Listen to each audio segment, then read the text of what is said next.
hay que conocer primero y después ya podemos hacer la interpretación. Tenemos otro libro de los rollos del Qumran. ¿Se acuerdan que empezamos allá hablando de los rollos del Qumran? Ahí se encontraron copias de los libros de la Biblia, pero también de libros que no están en la Biblia. Por ejemplo, un libro que se llama La guerra de los hijos de la luz contra los hijos de las tinieblas. O de estos libros apócrifos como el de Jubileos, o el libro de Enoch, que se trata de por qué vino el diluvio, de cómo es que unos ángeles se casaron con unas mujeres, y entonces, bueno, el mundo era una crisis como la que hoy tenemos.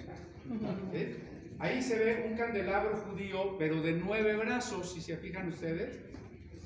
No tiene 7, el de 7 es el del templo, y este es de 9, porque este es de otra fiesta judía que se llama Hanukkah, y que se relata en un libro deuterocanónico que se llama Primero de Macabeos.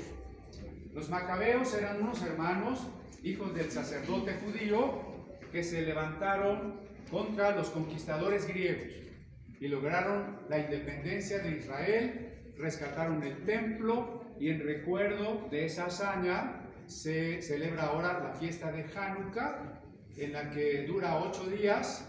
Así que la luz del medio se prende y luego cada uno de los 8 días de esa luz se enciende cada uno de los brazos, ¿no? Es así como una fiesta de la independencia. Detrás de ustedes, vamos a hacer un paréntesis acá en la mesa, tenemos otra maqueta. La maqueta por la que empezamos, que les dije que era la Biblia plástica, se usó cuando los israelitas o hebreos andaban por el desierto, no tenían casa fija, ellos tenían sus borregos y andaban buscando pastos y vivían en tiendas de campaña, así que la quitaban, caminaban y la ponían en otra parte, ¿no? Por eso su templo era una tienda de campaña. Cuando todo el pueblo se iba, pues la levantaban y la ponían en otra parte. Pero cuando llegaron a una tierra que se llama Canaán, ya se quedaron a vivir ahí en casas de ladrillo y de toda la cosa, ya hicieron un templo fijo, que es este, y que vamos a quitarle la tapa para que ustedes puedan verlo un poquito mejor. ¿Sí? Los elementos son los mismos de la tienda: un patio, un lugar santo y un lugar santísimo. Este templo, atribuido a un rey que se llamó Salomón, pues era mucho más fastuoso, era mucho más grande. En tiempos de Jesús, el rey Herodes lo había hermoseado y era quizá el edificio de santuarios el más famoso del mundo entonces, ¿no? Era un gran templo, pero tiene el mismo mensaje que vimos allá. La presencia de Dios está escondida porque Dios es santo y nosotros no. Entonces necesitamos un camino para poder llegar a donde está Dios. ¿Cuál era el mensaje cristiano? Que ese camino, ese cordero que se sacrificaba, era el Mesías llamado Jesús. Por eso, a veces cuando ustedes van a la iglesia pueden escuchar la frase: Cordero de Dios que quitas el pecado del mundo, ¿no? Esa era la enseñanza. Muy bien, vamos a terminar las 2 mesitas y me quedo listo a las dudas, a las preguntas o a regresar a la mesa que ustedes necesiten regresar. Bueno, no, el de los gentiles estaría más afuera. Sí, porque ya en tiempos de Herodes, este templo tenía 4 patios. Este de los sacrificios, el de los gentiles, el de los hombres y el de las mujeres, ya eran 4. Y no se podía pasar fácilmente de uno al otro. Incluso si un gentil se pasa a donde no le toca, lo matan, ¿eh? Así de grave estaba la cosa. Bueno, acá tenemos también, volviendo a los apócrifos, evangelios apócrifos. Como el evangelio de Judas, hace algunos años ustedes tal vez vieron hasta en la tele que habían descubierto unos rollos del evangelio de Judas y las personas estaban así como muy expectantes de, bueno, ¿y esto qué va a cambiar de la historia del cristianismo? La verdad es que cuando Judas se ahorcó no estaba pensando escribir su evangelio para que no hablaran más de él, ¿verdad? Ese evangelio es del siglo II y se escribió en la lengua de Egipto, que se llamó el copto, y obedece no a una doctrina cristiana, sino a otra religión que convivió con el cristianismo en aquellas épocas, que se llamaba el gnosticismo. Y ese no es un evangelio, porque evangelio quiere decir buenas noticias. ese es un breve tratado de que Jesús está en la última cena con los discípulos y le dice a Judas, que no era malo, según este texto no era malo, era el mejor de todos, le dice, oye Judas, me tienes que entregar a los romanos. No, maestro, pero ¿cómo voy a hacer eso? Sí, porque necesito que maten mi cuerpo para que mi alma se vaya al cielo, ¿no? Esa ya no era una enseñanza cristiana, porque la enseñanza cristiana no se quiere deshacer del cuerpo, porque el cuerpo es tan importante que va a resucitar, ¿no? Decía San Pablo que la doctrina más importante del cristianismo era la resurrección del cuerpo, ¿de acuerdo? Y así los evangelios apócrifos por ahí van, le atribuyen a Jesús cosas no humanas, mientras Marcos, Lucas, Juan quieren mostrarnos un hijo de Dios que se hace tan humano como usted y yo. Los apócrifos ponen un niño Jesús que hace pajaritos de barro, le sopla y se van volando, que José corta mal la madera, le queda chica y Jesús viene y la alarga milagrosamente, que los niños no quieren jugar con el niño Jesús y de castigo los convierte en cabritos, y o sea, son unas leyendas que uno dice, bueno, son apócrifos por algo, ¿verdad? Ok, acá tenemos distintos soportes de la Biblia, ya no solo en piedra, como cuando vimos los 10 mandamientos, en papiro, como vimos ese chiquito de San Juan, luego en pergamino, pieles de animales, luego en papel y tinta. Ahora aquí tenemos la Biblia en braille. Estos puntitos en relieve son para que la persona invidente con la yema de sus dedos pueda leer, ¿no? La Biblia en braille. La Biblia para computadora, y esta ya está viejita porque la computación avanza muy rápido. Este es un disco que tiene la Biblia en español, en inglés, en griego, en hebreo, y diccionarios, comentarios y concordancia. Todo eso en un disquito, ¿verdad? Y tenemos la Biblia en lengua de señas para las personas sordas, ¿no? Tenemos la Biblia para el celular, la Biblia impermeable. Aquí no sé si le pusieron algo. Ese Nuevo Testamento en una lengua de Panamá, que es el Cuna, es impermeable porque eso es selva.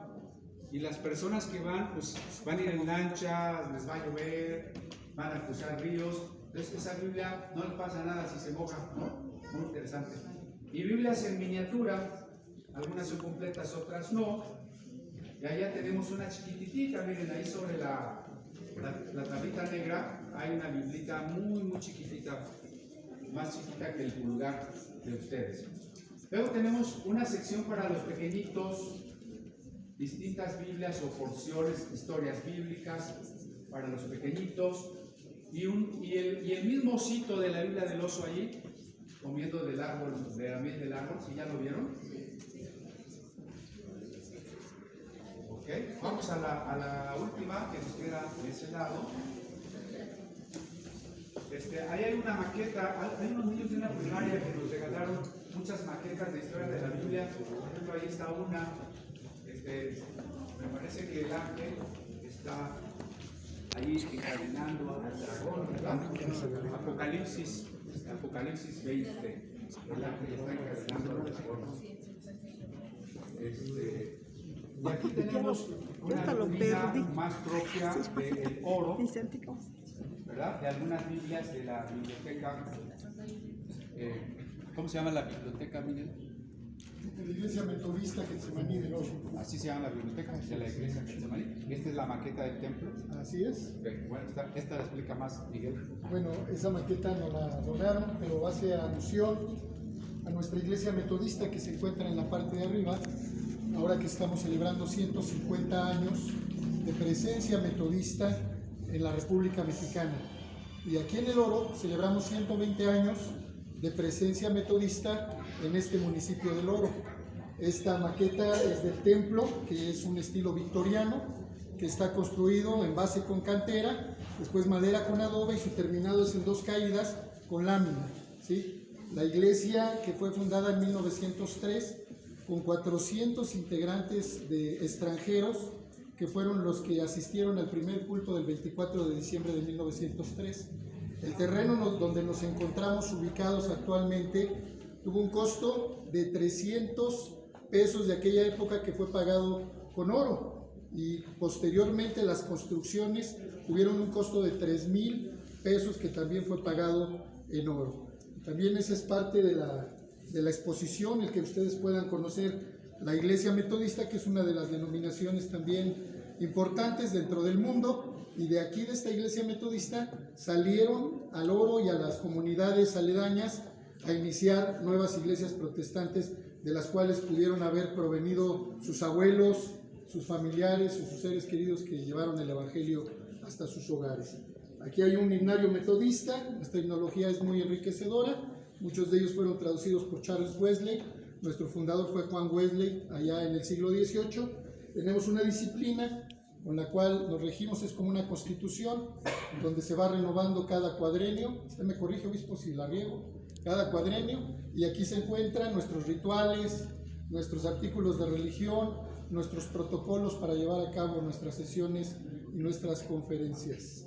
Y bueno, un registro de miembros, que siempre que alguien se acerca a la iglesia tiene que cumplir con ciertos protocolos para poder ser miembro en plena comunión. Se les da su certificado de miembros para que puedan también tener y acreditarlo en cualquier parte del mundo, así como cuando se realiza un bautismo, les damos un certificado muy similar a la fe de bautismo que se da en la Iglesia Católica. Aquí verán algunas fotografías de años anteriores, y aquí hay una fotografía. Esta es mi familia de Santa María Canchesdá, que conocieron el Evangelio en 1927. Ahí van a encontrar a mi abuela sentada, a mis bisabuelos y tatarabuelos que se convirtieron aquí en la Iglesia Metodista de Oro. Y allá el cuadro que está en la mampara es un pedazo del rollo de Isaías que se encontró en Qumran, ¿no? Solamente que el Isaías de donde se tradujo nuestra Biblia era del año 1000 después de Cristo, y ese rollo es del 300 antes de Cristo, es decir, 1000 años más antiguo que nuestro Isaías. Pero como les decía, lo interesante es que resulta que es el mismo texto, ¿de acuerdo? Estoy a la orden para las preguntas o algún recorrido más. Gracias.